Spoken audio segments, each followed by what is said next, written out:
Bonjour à vous tous. Donc on continue toujours avec les leçons de première année, séquence 3. Cette fois-ci, ce sera la compréhension de l'écrit. C'est le travail de Monsieur Mezhoudi Mohamed. Donc je vous montre, si jamais vous avez des fiches, comment vous allez présenter votre leçon. C'est une leçon qui se fait en 1 heure et ce sera après la compréhension de l'oral. Donc la tâche, c'est élaborer une brochure pour expliquer comment vivre sainement.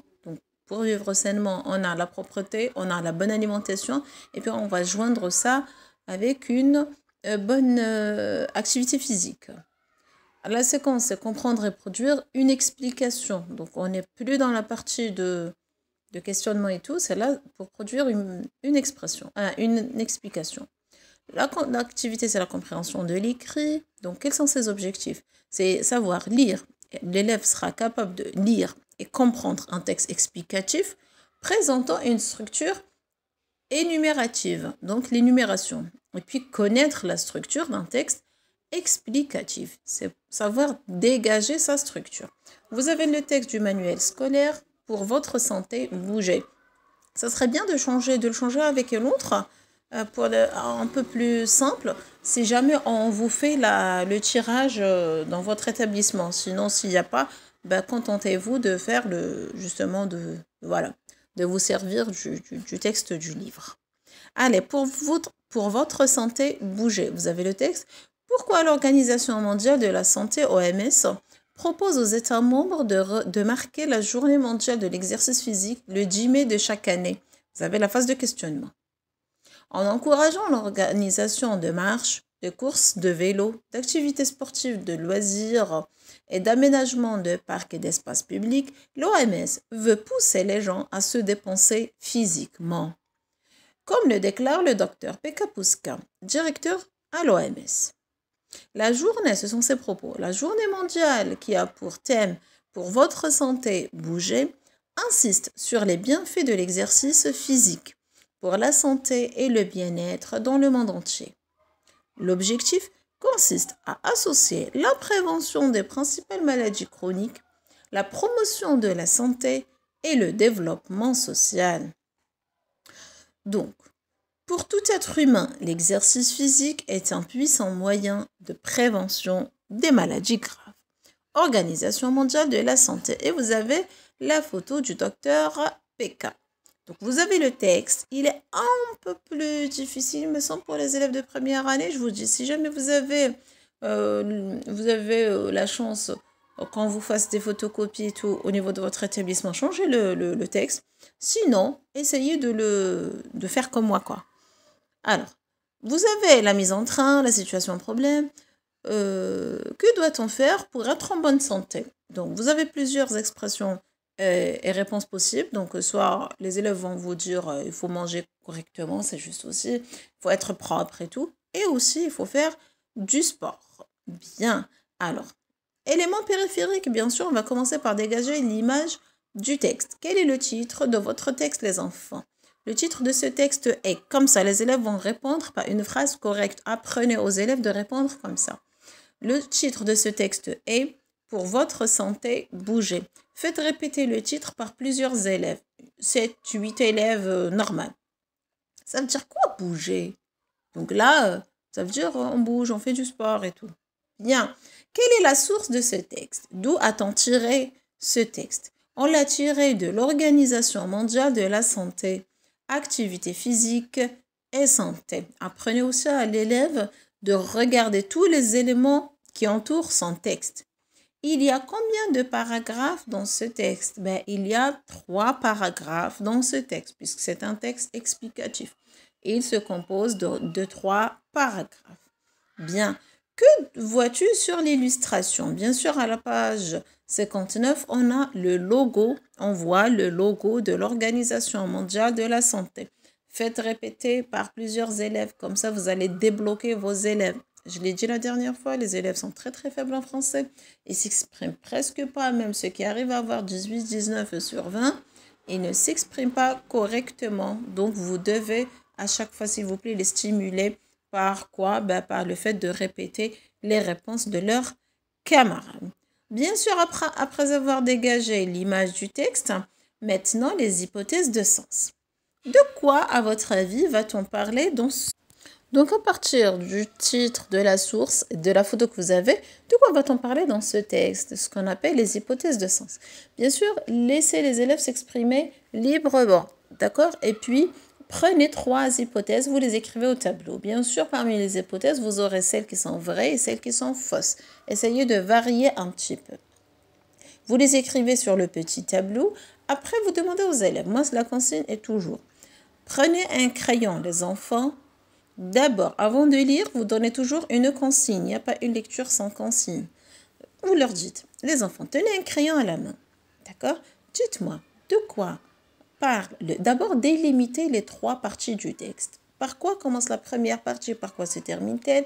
Deuxième ainsi que la troisième partie. Délimitez les 3 parties. Après, vérifiez les hypothèses de sens. Est-ce qu'elles sont vraies ou est-ce qu'elles sont fausses? Et de quoi parle le texte? Donc, les réponses attendues, c'est sûrement tout le monde va vous dire, c'est le sport. Après, donc ça, c'est la lecture silencieuse. Après la lecture silencieuse, donc, en collaboration avec l'enseignant, le groupe de la classe garde les bonnes réponses et efface bien sûr les réponses qui sont incorrectes, qui sont fausses. On garde juste la réponse qui est ou les réponses qui sont correctes. Après, on va commencer directement l'exploitation du texte. Dans ce texte, est-ce que l'auteur il explique ou il raconte? Est-ce qu'il raconte sa vie ou au contraire il explique quelque chose? Il explique, c'est un texte explicatif. Que représente la date 10 mai de chaque année? Qu'est-ce qu'on fête ce jour-là?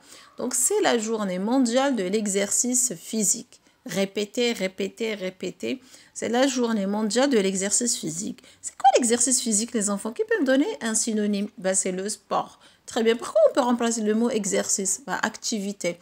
Donc, activité physique égale exercice physique égale sport. Donc, comme ça, ils auront des mots pour éviter la répétition dans la production écrite. Bien.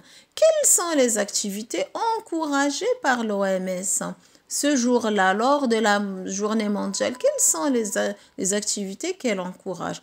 Elle encourage les marches, elle encourage les courses à vélo et elle encourage toutes les activités sportives. Toutes les activités sportives. Vous avez l'aménagement des parcs et tout, donc on va aussi peut-être nettoyer, tout nettoyer aussi, on va se dépenser. En nettoyer, on se dépense physiquement. Donc, l'exercice, pourquoi l'OMS incite les gens à faire de l'activité physique? Pourquoi elle pousse les gens à se dépenser physiquement, à faire du sport? Pour assurer leur bonne santé, pour rester toujours en bonne santé. Pas uniquement, parce que vous avez dans le texte, c'est un moyen de prévention contre les maladies chroniques. Il peut me donner des exemples de maladies chroniques. Donc là, vous insérez l'illustration. Alors, vous avez le diabète, l'hypertension, etc. Et puis, la promotion de la santé, ça veut dire on va rester en bonne santé.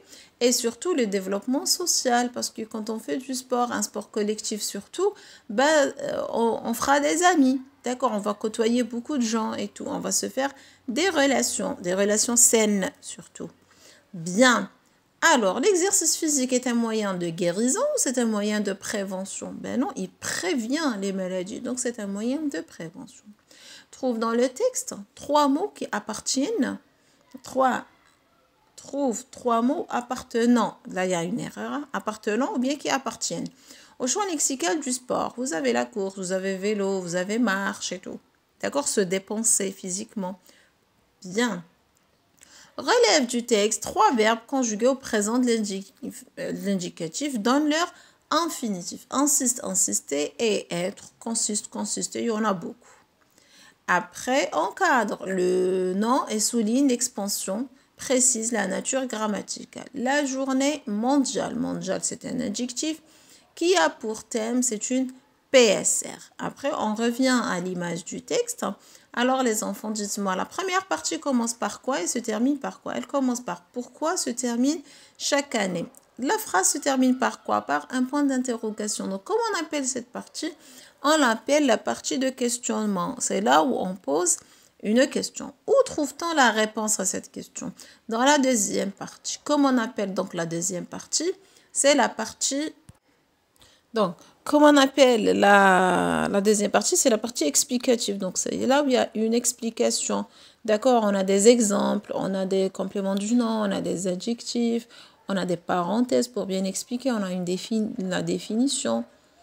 Et puis, par quoi commence la dernière partie? Par quoi se termine-t-elle? Elle commence par pour tout être humain jusqu'à maladie grave. Que fait l'auteur dans la dernière partie? Ben, il nous donne un conseil. D'accord? Il nous conseille. Il nous dit que l'exercice physique est un puissant moyen de prévention des maladies graves. Donc, il nous pousse à faire du sport pour être toujours en bonne santé et éviter toute maladie. Et éviter les maladies.